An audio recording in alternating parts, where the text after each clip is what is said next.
les bons conseils du bricolage et fini la galère. Pour faire votre générateur à pommes de terre, il vous faudra 4 pommes de terre, 4 bouts de fil conducteur, donc du fil de cuivre, du fil rigide, du fil électrique classique, du fil souple, donc comptez pour les bouts de fil électrique une trentaine de centimètres, et, important, 4 clous en zinc. Au niveau des pommes de terre, il faut prendre de la binch. On a essayé sur plusieurs catégories de pommes de terre, à savoir que c'est quand même la binch qui va développer le plus de courant. Et il vous faudra ensuite un poste à souder. Pour commencer, nous allons prendre les clous de zinc et vous allez les poncer de telle manière à ce qu'ils soient brillants, vraiment bien brillants.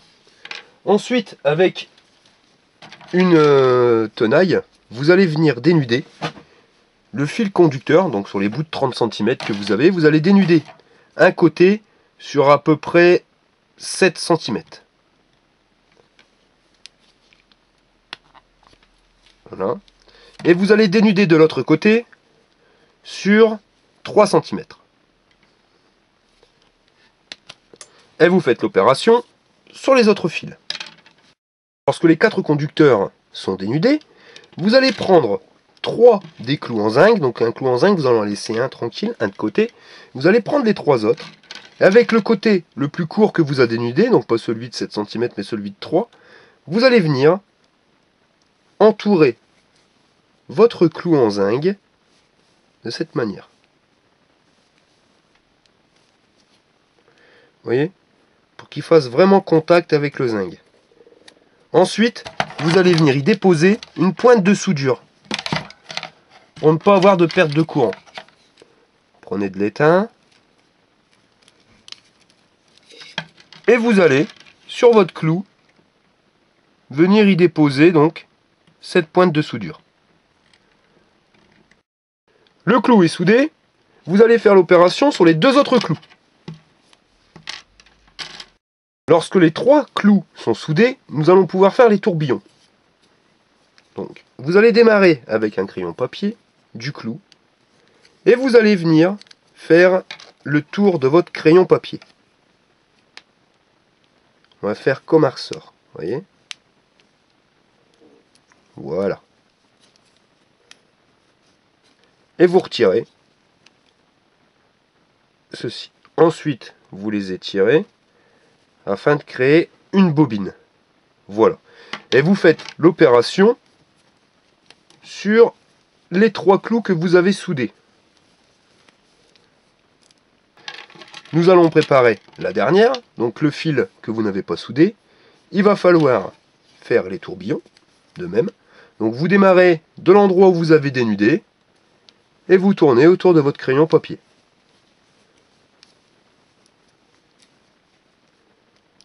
Voilà, comme ceci. Vos électrodes sont prêtes.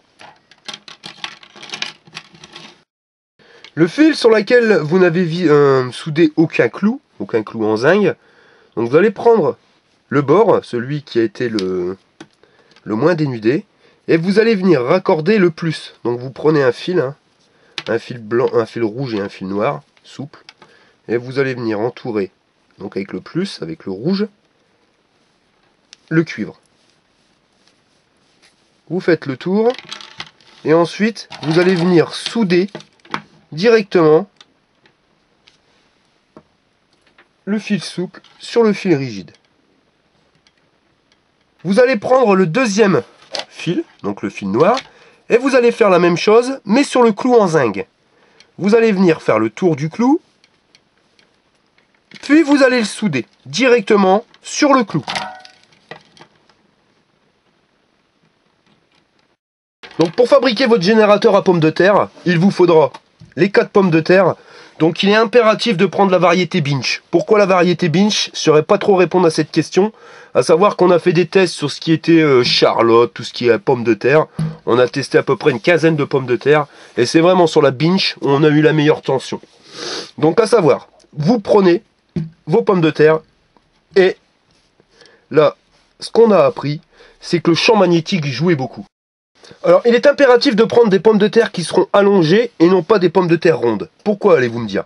Bah, tout simplement pour le magnétisme. C'est-à-dire que si vous prenez une pomme de terre ronde, il n'y aura pas un côté plus ou moins par rapport à un autre qui sera magnétisé.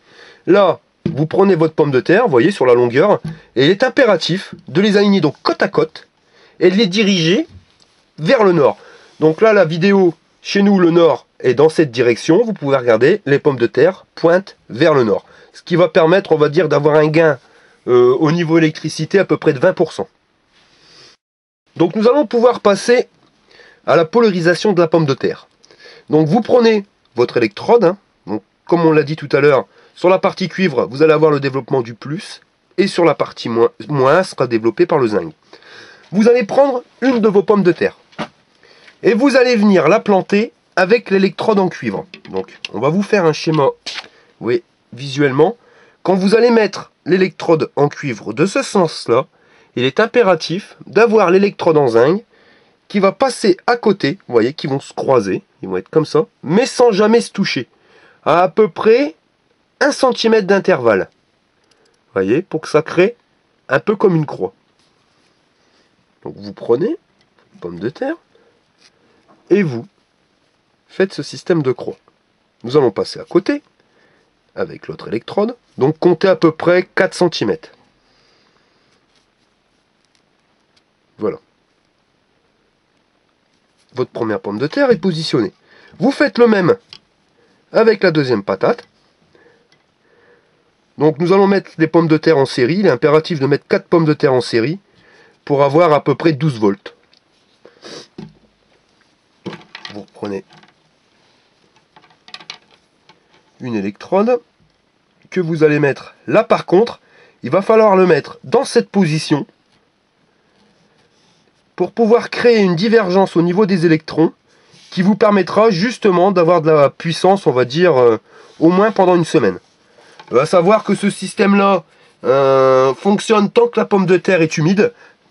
Comptez maximum une semaine, parce qu'après elle est desséchée et là vous n'avez plus de jus. Nous allons répéter l'opération, donc clou en zinc, partie cuivre, sur la pomme de terre supérieure. Ah, là je touche. Donc si vous voyez que vous touchez, n'hésitez pas, vous pouvez reculer le ressortir. Hein. Bon, la pomme de terre va noircir, mais c'est pas ça qui va donner moins de patates. Quand c'est fait, bah, vous faites l'opération sur la 4e pomme de terre. Donc le clou en zinc. Voici. Hop.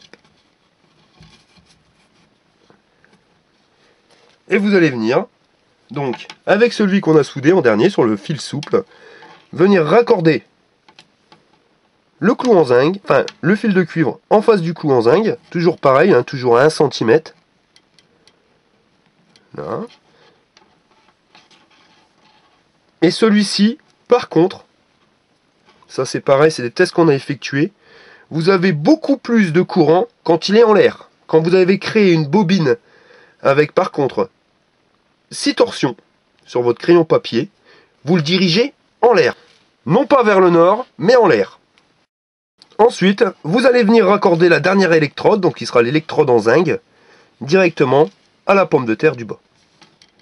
Toujours pareil, hein, toujours les électrodes qui doivent se frôler à peu près d'1 cm. Voilà, comme ceci. Donc je répète, les 4 pommes de terre. Donc sinon on va la diriger un petit peu plus vers le nord, sinon on risque d'avoir des soucis. On va prendre le multimètre et nous allons tester la tension à la sortie des pommes de terre. Vous prenez un multimètre que vous positionnez en mode continu, pas alternatif. Vous allez prendre les 2 bouts de fil. On va vraiment vous les montrer l'extrémité hein, pour voir qu'il n'y a pas d'arnaque. Et vous allez positionner donc le plus sur le plus et le moins sur le moins. Et vous allez voir, vous voyez, 12 volts 3, 9 volts. Bon, là, une petite variation d'électricité. Il doit y avoir une électrode qui bouge. Nous allons pouvoir passer à la partie haute tension. Pour ceci, vous allez prendre un transformateur de 9 volts. Donc nous allons passer à la partie haute tension. Hein. Donc une fois que vos pommes de terre sont polarisées et que vous créez donc un générateur de pommes de terre, Vous déplacez légèrement, donc pour la vidéo je vais vous le déplacer un petit peu, je vais quand même faire voir complètement pour voir qu'il n'y a pas d'arnaque. Gardez bien surtout le fil bien dans l'air. Et nous allons sur un transfo 9 volts. Non pas 12 volts, pourquoi? Parce que vous avez vu qu'il y avait des variations de tension entre 12 et 9 volts. Donc nous allons partir sur un transfo 220, vous voyez, en primaire, qui va fournir du 220, du 9 volts. Donc là j'ai coupé les fils, c'était pour déjà tester l'expérience, hein, avant de faire le tuto. Donc ça c'est la partie prise, la partie qui va se trouver directement dans votre prise murale. Donc là il est impératif de couper le fil, couper la prise, et venir y mettre 2 dominos. Pourquoi 2 dominos? Parce que vous allez venir raccorder une triplette. Vous prenez votre triplette et vous allez mettre les fils du domino, donc les fils du transformateur, comme ceci, positionnés sur votre triplette. Et vous vissez les 2 vis. Donc faites ça impérativement avant de raccorder à vos pommes de terre. Pourquoi? Parce que vous allez passer des 12 volts des pommes de terre en 220 volts, qui là pourrait être fatal pour vous. Là on va dire les 12 volts de la pomme de terre, c'est une basse tension, hein, c'est pas ça qui va vous tuer. Par contre vous pouvez mourir avec les 220 qui seront produits ici. Vous avez le transfo, et nous allons raccorder les 2 fils sur notre transformateur. Les 2 fils qui étaient ici. Donc vous allez avoir sur votre transfo un fil de masse, ici, donc le fil qui sera complètement dénudé. Celui-ci sera raccordé au noir. Et vous avez le fil noir, qui lui malheureusement, noir, il sera avec le rouge. Vous raccordez les deux sur votre domino. Le domino est maintenant raccordé, donc au niveau des pommes de terre du générateur. Nous l'avons raccordé à notre transfo, qui est raccordé à notre triplette.